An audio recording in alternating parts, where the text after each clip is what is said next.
Hello everybody, so I have to set the record straight on how Blender handles mask feathering. I totally didn't remember this, and it's a unique way Blender handles mask feathering that was causing a lot of issues, and I apologize I didn't have it correctly at the last class, so I want to correct it now and show you it's a very simple fix. Even if you made a mask and it's not working right feathering wise, you'll be able to fix it after I show you this quick thing. Just a little bit of unique thing. All programs are different, and I just slipped my mind about this one. Sorry for any frustration. I'm just human, but I'm going to try to take responsibility to make up for it here. So Blender cares which way you draw your mask, clockwise or counterclockwise. I don't think it's the same in any other program that I can think of, Smoke, Flame, After Effects. So when you go to apply your feather, it's going to act differently depending if you drew it clockwise or counterclockwise.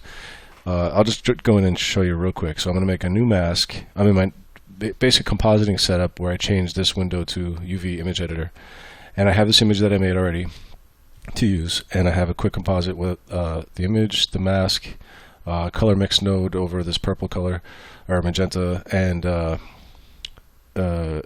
yeah, it's basic setup here. So the trick is you can draw it clockwise, because I actually prefer that. I'm going to make a new mask here. I'll draw a clockwise mask for the cube. No problem doing that. Alt-C to close like we do.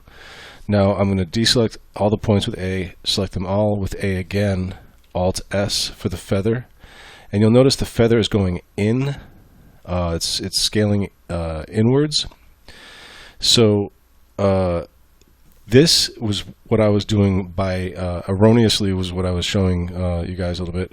So if I right left click here to refresh, oh no, sorry, I first have to apply this mask. Okay, right left click. Okay, so now we have the result of masking this image through this mask over this color.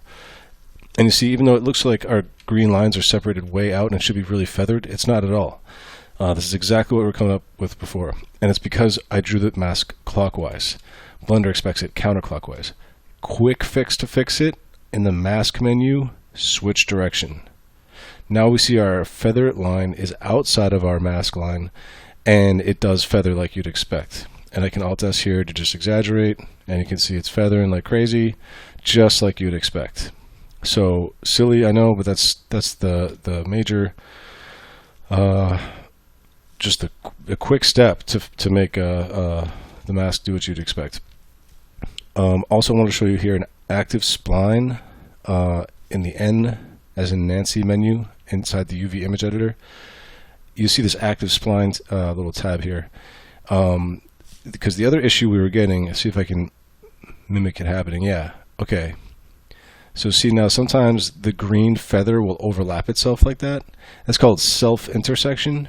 And there's just a checkbox to check if there's a self-intersection, and that checkbox looks for them and then corrects them.